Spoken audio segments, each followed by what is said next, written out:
Good morning, Guardians. Briar Rabbit here. Today, I want to talk a little bit about the development roadmap that was released on June 5th. So, this was actually talked about by Bungie on their live stream where they revealed the Forsaken DLC that's coming in September, on September 4th, I believe.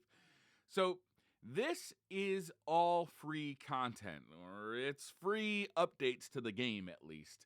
Everything that's in this development roadmap will be free, even though some of this stuff is dropping at the same time as the Forsaken DLC with update 2.0.0. A lot of this stuff is not actually tied to the DLC. It's a free update for anybody who plays Destiny 2. So I think it's very, very, very important to remember that. So anybody who is, I don't know, upset at the cost of Destiny 2 or has problems with the pricing of Destiny 2 and the Forsaken DLC, understand that everything in this development roadmap is free. The paid content is separate from what is in this development roadmap. So let's talk about it a little bit. Upcoming for July 17th, that's about, a month and a half away at this point, less than a month, about a month and 10 days away. 1.2.3, we're going to see the Solstice of Heroes seasonal event. So this is going to be a brand new event to Destiny. We don't exactly know what it's going to be. We have not really seen a lot of summer events for Destiny, and it'll be very interesting to see exactly what this is, how it's fleshed out, how the Eververse store is utilized in this, because that's a major point of contention for me and for some other people in the Destiny community. But how exactly, is this going to be a PvP event? Is it going to be a PvE event? My suspicion is Solstice of Heroes sounds PvE-ish, but we'll have to wait and see. I'm really excited about this because summer can be a slow time for Destiny players, and getting a brand new seasonal event in July while we ramp up and get excited for the Forsaken DLC and update 2.0, this is a nice update. I'm really looking forward to this. I hope it's a really good event.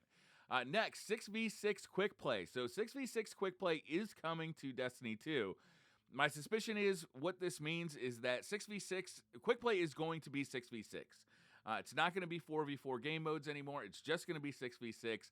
I think the Iron Banner and the success of the Iron Banner has proven that 6v6 is popular, it's fun, people want it in Destiny 2, and it looks like Bungie's really responding to that, which is great. So, Quick Play will become a 6v6 playlist, and that's really exciting.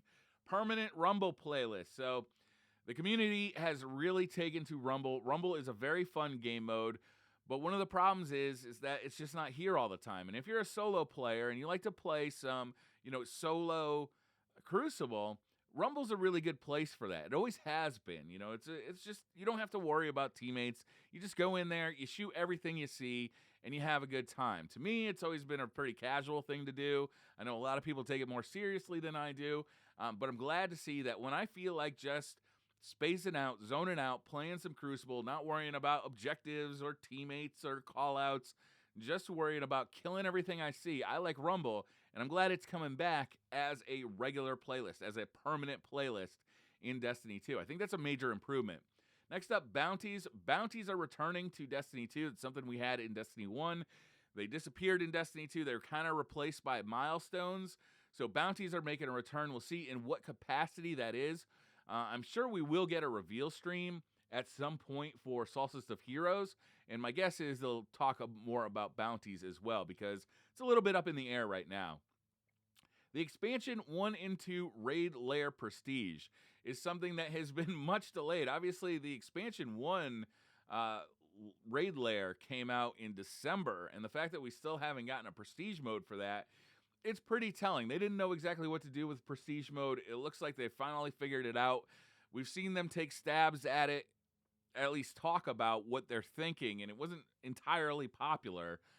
So we'll have to actually wait and see when they start talking about what exactly the Prestige modes are going to be. But a lot of PvE players are definitely looking forward to this, and I hope that they do something good for the gear, because man, they really need better gear for the Prestige level raid. Otherwise, people aren't going to partake. It's just going to be a dead thing if there's not a reward, if there's not something to incentivize players going in there, aside from just the challenge and the bragging rights of having completed it. You need rewards, and the raids are very light on rewards. So I'd really like to see some brand new rewards come to the Raid Lair Prestiges. PC Clan Text Chat is a very nice addition for PC players. Year 1 triumphs. So there's going to be a Year 1 triumph system of some sort. They did talk about, their in-game triumphs. That's coming in Year 2. That's coming in 2.0. But there is going to be a Year 1 triumph system, and with that, I assume we'll get some kind of t-shirt if you complete a certain amount of it, probably some emblems, probably some kind of rewards, and you'll be able to actually complete that and get those rewards. Some of them will be in-game, some of them will be in real life. Finally, the last thing coming in July are more exotic armor sandbox changes. So I gotta say, I've been very impressed with what the sandbox team has been doing with exotics. Exotic weapons are much more interesting, much more fun than they were at launch, and they just seem to keep getting better as we get the catalysts for these things. And then the exotic armor has gotten much more fun over time, so it'll be interesting to see what they change with some more exotic armor sandbox changes. I'm really looking forward to this because I gotta be honest, the catalysts have made the grind more fun in Destiny 2 for me, and the sandbox changes to the armor and to the weapons have made loadouts a more viable thing. Putting on a new exotic piece of armor actually changes the way I approach playing the game, whether it's PvE or PvP. I might want to be, the AC 130 build in PvP with a Titan and the Lion Rampants, or I might want to be, I want to be a just constant bullet machine in PvE with the Lunafaction boots. They've really made some big changes here, and they've changed the way we play the game in powerful ways. And I'm looking forward to seeing more of that. So coming alongside the Forsaken DLC is Update 2.0.0. And the things listed here that are coming on September 4th are dropping at the same time as the Forsaken DLC, but these are free updates to the game. So even if you don't buy the DLC, you still get these changes to the game. So we're getting gear collections. Gear collections is huge. What we're going to be able to do is a weapon or a piece of armor or whatever have you, whether it's an emblem or a ghost, you're going to be able to lock that into your gear collection. It won't be available to you in your vault. It won't be available to you on your character, but you don't necessarily lose it. So you might have a pulse rifle or a scout rifle that you think is cool, you collected it, maybe it's from the Iron Banner Year 1, and you don't want to necessarily delete it because, there's some memories associated with grinding it, and maybe someday it will become the meta again. So you don't have to delete it now. You'll be able to put it in your gear collection. It won't be in your vault taking up space. It won't be on your characters taking up space. This is a huge change to the game. This is a major improvement to the game because in addition to vault space, you're going to have these gear collections, and you're going to be able to fill up your vault space and your character inventory. But the stuff that you don't really use that often, kind of like how exotics work now, you can just put in the collection and not worry about it unless you need it. And that's huge. It's a huge improvement to the game. In-game triumphs, we've heard a little bit about. So there's going to be basically in-game triumphs. You're going to be able to track your in-game triumphs in the game. In the game as opposed to being on Bungie.net, like in Update 1.2.3. And it'll give you kind of a sense of accomplishment as you go through these triumphs and you complete these triumphs. This is going to be cool. I'm not huge on these that much. Just filling up those bars doesn't really do much for me, but for a lot of people, it does. It's a major reward. It's very satisfying to see those bars fill up and to get these done. So a lot of people are going to be very excited about this. Weapon slot changes. We've heard a lot about this. This is coming to everybody. You don't have to buy the Forsaken DLC to get this. The weapon slot changes are coming. So this is a big change. Basically, you're going to be able to put a shotgun in any slot, a sniper rifle in any slot. You're really going to have much more customization options with these new changes. You're going to be able to run a shotgun primary if you want. You're going to be able to run an energy shotgun if you want. We still don't know everything about these changes, whether there will be specific weapons. Will there be specific kinetic shotguns? Will there be specific energy shotguns? Will there be specific power weapon shotguns? And will those shotguns act differently? Same goes with, fusion rifles. Same goes with rocket launchers, grenade launchers, sniper rifles, what have you. Will there be different variations of these weapons for each of the slots? Or will you just be able to move, let's say, your Hawthorne's shotgun to any slot? It's, that's up in the air still. It'll be interesting to see what the answers to those questions are. Weapon randomization is coming back. Random rolls is now a phrase that's been used by Bungie. So we know that random rolls are coming back to Destiny in update 2.0.0.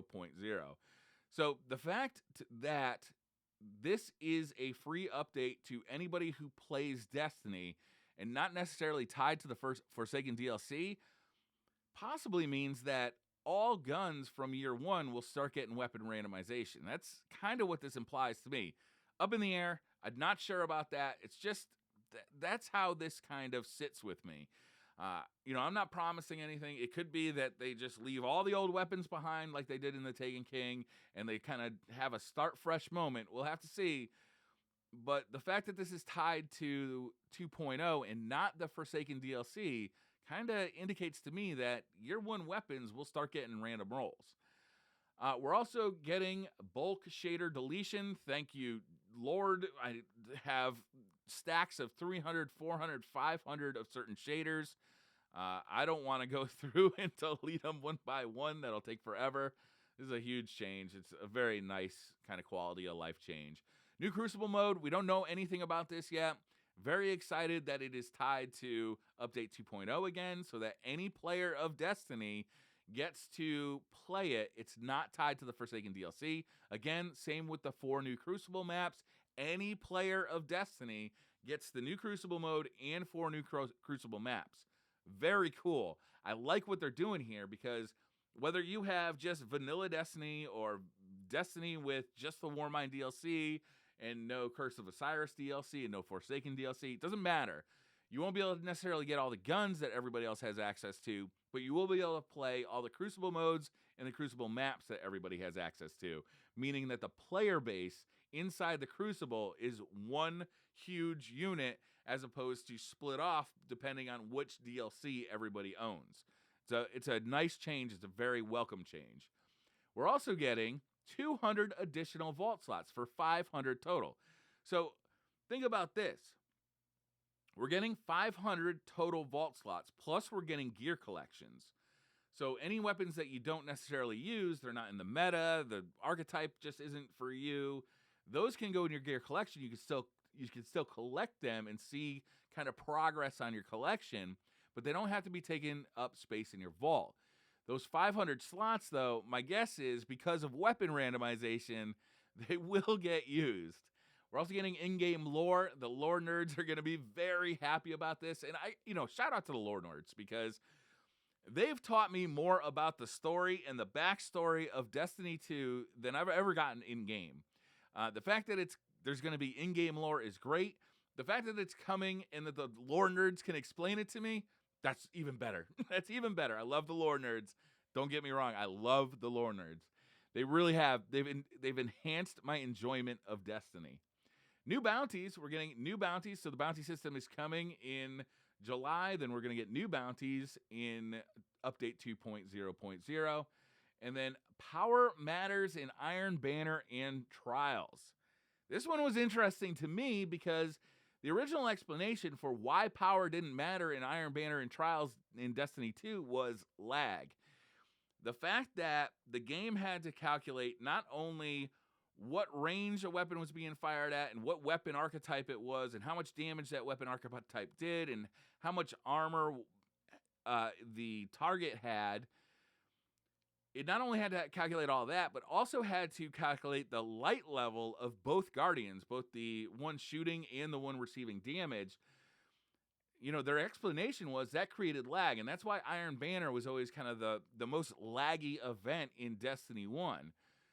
Iron Banner in Destiny 2, in my experience, hasn't been as laggy as Destiny 1. So I wonder, have they found a way to fix that? Or have they just decided it was more fun to have Power Matters deal with the lag? It'll be interesting to see.